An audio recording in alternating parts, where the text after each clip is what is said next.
Even when it seemed like everyone else in the world was shutting down or working remotely, which, let's be honest, doesn't work in a construction project.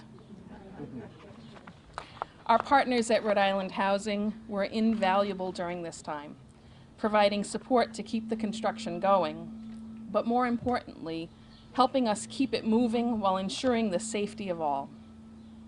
In particular, we are grateful for the calm and steady presence of John Chase, whose whole face I got to see yesterday for the first time in a really long time. John, thank you for your exceptional guidance.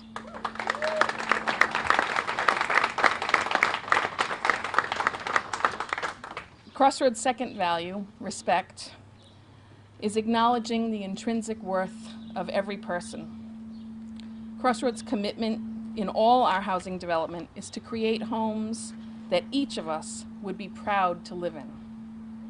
For me, that is the definition of respect, and it is shown every day through the efforts of our in-house development team.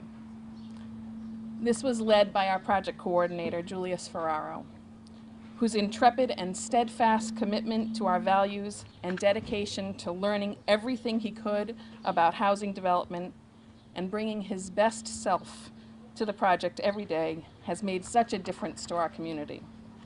Julius, thank you for all your hard work. We are so lucky to have you on the team.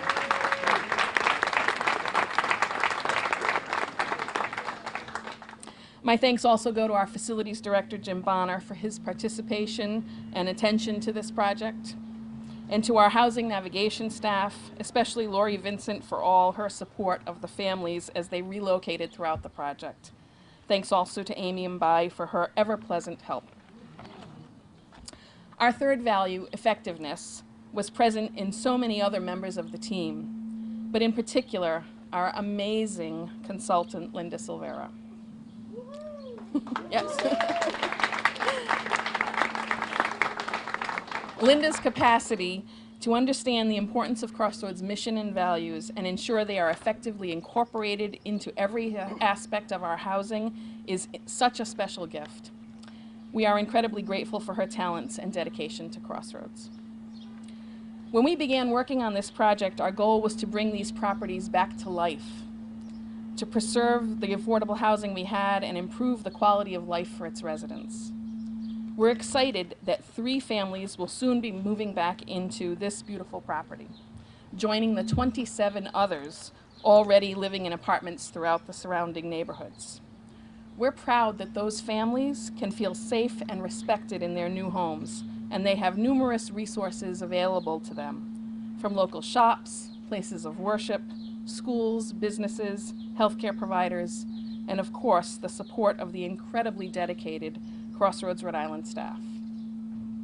In particular, I'd like to acknowledge the Crossroads housing assets and housing-based case management teams, especially case managers Connie Nance and Bartola Ovales.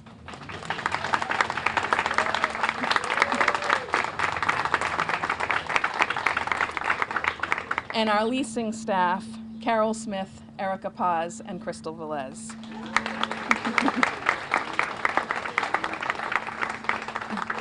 Their attention to and support of the families before, during, and after construction is an important part of the work that we do. During the pandemic, the need and demand for affordable homes rose sharply. In a state already lacking adequate affordable housing options, it was critical that we continued our efforts to provide shelter and housing options for families in need.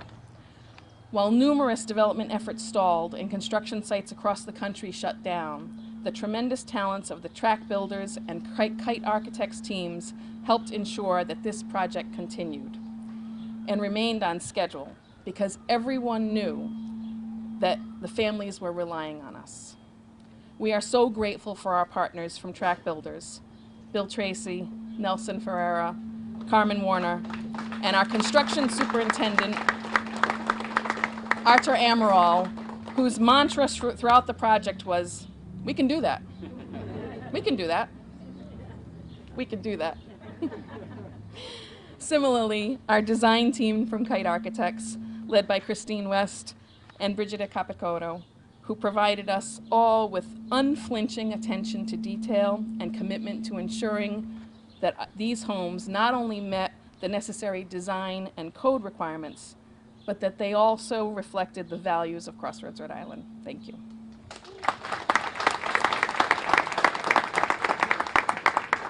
So I don't think there's anyone here today who doesn't understand the challenges we all face when trying to find the resources needed to house Rhode Islanders, especially those experiencing homelessness. Luckily, we have a strong and engaged housing community, a committed congressional delegation, and state and local leadership willing to roll up their sleeves and do the hard work required to expand housing options in our state. We wouldn't be here today without the support, partnership, and dedication of the speakers you're about to hear from. But before we hear from them, I'd just like to take a moment to recognize a few of the guests here today.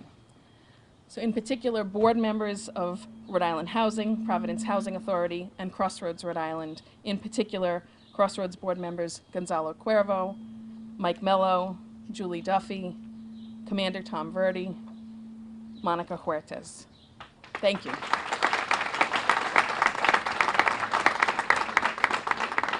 I'd also like to acknowledge Ann Nolan, Chair of the Housing Resource Commission, Michelle Brophy, Chair of the Rhode Island Continuum of Care, Liz Tanner, Director of Business Regulation for the state and also a Rhode Island Housing Board member, Kyle Bennett, Director of Policy and Equity for United Way of Rhode Island, and Christine O'Connor from Speaker Sicarchi's office, as well as Leanne Burns representing Treasurer Magaziner's office. Thank you all for being here.